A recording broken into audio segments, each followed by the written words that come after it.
అందరికీ నమస్కారం అండి. Welcome back to Uma's cute home. ఈ రోజు వీడియో ఏంటి అంటే మనకి జ్యేష్ఠ మాసంలో అమావాస్య మనకి వస్తుంది కదా.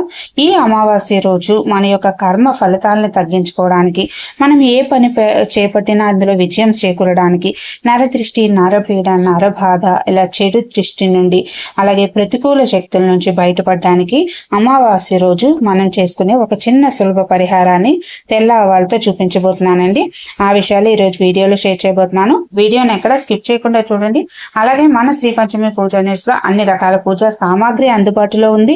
చాలా మంది ఇప్పటికే వారాహిదే పూజా కిట్స్ అయితే ఎంతమంది తీసుకున్నారో అవి రిసీవ్ చేసుకుని మంచి మంచి కమెంట్స్ అయితే షేర్ చేశారు. అలాగే అన్ని రకాల పూజా సామాగ్రి కోసం స్క్రీన్ మీద నెంబర్కి వాట్సాప్ చేస్తే నేను మీకు అక్కడ రిప్లై అనేది ఇస్తాను. నేను డిస్క్రిప్షన్ లో వాట్సాప్ గ్రూప్ లింక్ ఇస్తాను. అలాగే మన పూజా సామాగ్రిలో ఏమేమి ఉన్నాయని చెప్పి లిస్ట్ కూడా పెడతాను. ఇంట్రెస్ట్ ఉంటే ఒకసారి చెక్ చేయండి. సరే, లేట్ చేయకుండా వీడియోలోకి వెళ్ళిపోదాం. మనకి 2024 జూలైలో అమావాస్య ఎప్పుడు వచ్చిందంటే మనకి 5/7/2024 శుక్రవారం రోజు మనకి అమావాస్య తిథి అనేది ప్రారంభమవుతుంది.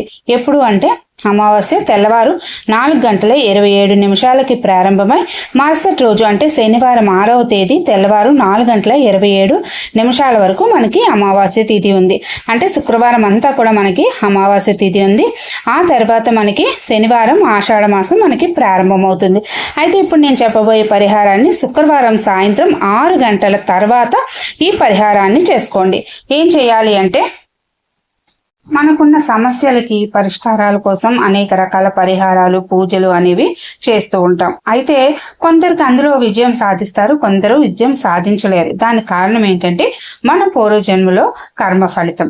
అయితే అలాంటి కర్మ ఫలితాన్ని తగ్గించడానికి మనకు మార్గాలే లేవా అంటే అనేక రకాల పూజలు అయితే మనకున్నాయండి. ప్రదోష పూజ అందులో ముఖ్యంగా చెప్పుకోవాల్సింది. ఇక తర్వాత మనం ఈ యొక్క అమావాస్య రోజు తెల్ల ఆవాల్ని ఉపయోగించి పరిహారాన్ని చేసుకుంటే ఆ కర్మ ఫలితాల నుంచి బయటపడొచ్చు. అయితే ఒక్క అమావాస్య చేస్తే కుదరదు. ప్రతి అమావాస్య మనం మన యొక్క మంచి మార్పు మనకు కనిపించే వరకు ఈ పరిహారాన్ని చేసుకోవాలి. అయితే అమావాస్య రోజున మనం చేసే తెల్ల ఆవాలతో పరిహారం మన కర్మలను తగ్గించుకొని దుష్ట శక్తులు బారిన పడకుండా ఉండడానికి సహాయపడుతుంది. సాధారణంగా అమావాస్య పితృ పూజలకు మనం ప్రత్యేకంగా చెప్పుకోబడింది. అలాగే ఇంట్లో ఉండే ప్రతికూల శక్తుల్ని, నరదృష్టి, నరపీడలను తొలగించుకోవడానికి కూడా మనం కొబ్బరికాయని పగలగొట్టడం, దిష్టి తీయడం, గుమ్మడికాయతో దిష్టి తీయడం, అలాగే నిమ్మకాయతో దిష్టి తీయడం, కర్పూరంతో దిష్టి తీయడం, ఇలా రకరకాలుగా మనం చేస్తూ ఉంటాం.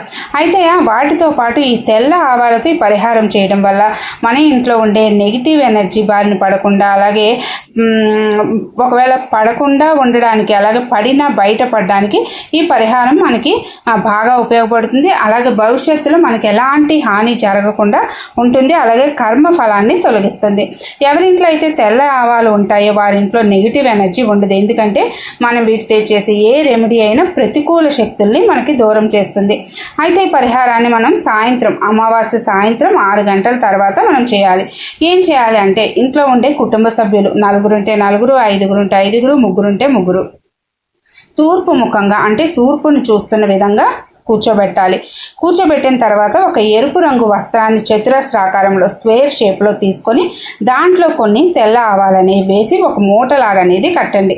మూట కట్టిన తర్వాత ప్రతి ఒక్కరికి అంటే ఎంతమంది ఉంటే వాళ్ళకి, ఇంట్లో ఉన్న పెద్దవారు చేయాలండి. ఇది ఇంట్లో ముసలి వాళ్ళు కానీ వృద్ధులు కానీ లేకపోతే ఇంటి కుటుంబ పెద్ద చెయ్యాలన్నమాట. అయితే ఆ మూటని ఒక్కొక్కరికి 3 సార్లు కుడివైపుకి, 3 సార్లు ఎడం వైపుకి, 3 సార్లు పైనుంచి కిందకి, మొత్తం 9 సార్లు మనం దృష్టి తీయాలి. ఇలా ఎవరికి మూటని వాళ్ళు సపరేట్గా తీయాలి. ఇప్పుడు 3 ఉంటే 3 తయారు చేసుకోండి, 4 ఉంటే 4 తయారు చేసుకోండి. చేసుకున్న తర్వాత ఏం చేస్తారంటే తీసిన తర్వాత ఇక కుటుంబ పెద్ద కూడా ఒకటి తయారు చేసుకొని లాస్ట్లో వాళ్ళే తీసుకొని బయటని ముందుగానే ఏం చేయాలంటే, మీకు బయట ఆరు బయట ఉంది అంటే ఓకే, లేదు అంటే బాల్కనీ కానీ మేడ మీద కానీ ఒక కొబ్బరి చిప్ప, కొన్ని కర్పూరం బిళ్ళలు అనేవి రెడీ చేసి పెట్టుకోండి. కర్పూరం బిళ్ళలు మనం రెడీ చేసుకోవడం వల్ల ఏంటంటే త్వరగా వెలుగుతుంది. నిప్పు ఉంటే మరీ మంచిది. ఈ మూటల్ని ఏం చేయాలంటే దిష్టి తీసిన తర్వాత అందులో ఆ కొబ్బరి చిప్పలో వేసేసి కర్పూరం వేసి అగ్గిపెట్టి కూడా ముందుగానే సిద్ధం చేసుకోండి. మళ్ళీ ఇంట్లోకి వచ్చి తీసుకెళ్ళకండి. ఆ అగ్గిపెట్టెతో కర్పూరాన్ని వెలిగించి ఆ మూటలు అందులో వేసేసి కాలే వరకు అలాగే ఉంచేయండి, బయటనే ఉంచేయండి. అది మీరు దాన్ని ముట్టుకోకండి. ఇక తర్వాత ముందుగానే కొంచెం నీళ్ళు కూడా బయటని పెట్టేసుకోండి. కాళ్ళు చేతులు ముఖం శుభ్రంగా కడుక్కొని అప్పుడు ఇంట్లోకి రండి. ఇలా చేయడం వల్ల ప్రతి అమావాస్యకి మీ ఇంట్లో ఉండే వాళ్ళకి ఎలాంటి ఆపదలు కానీ, అనర్థాలు కానీ, దిష్టులు కానీ, నరదృష్టులు కానీ, పీడలు కానీ, ఏ చెడు శక్తి ఉన్నా అన్ని పటాపంచలు అయిపోతుంది. ప్రతి అమావాస్య కనీసం ఒక 3 అమావాస్యలైనా ఇలా చేసుకోండి. మరుసటి రోజు ఆ కొబ్బరి చిప్ప అంతా కాలుతుంది కదా, అప్పుడు మీరు ఏం చేస్తారు, చేతికి ఏదైనా కవర్ లాంటిది వేసుకొని చేతితో డైరెక్ట్గా ముట్టుకోకుండా వాటిని తీసి ఎవరు తొక్కని చోట అనేది వేసేయండి.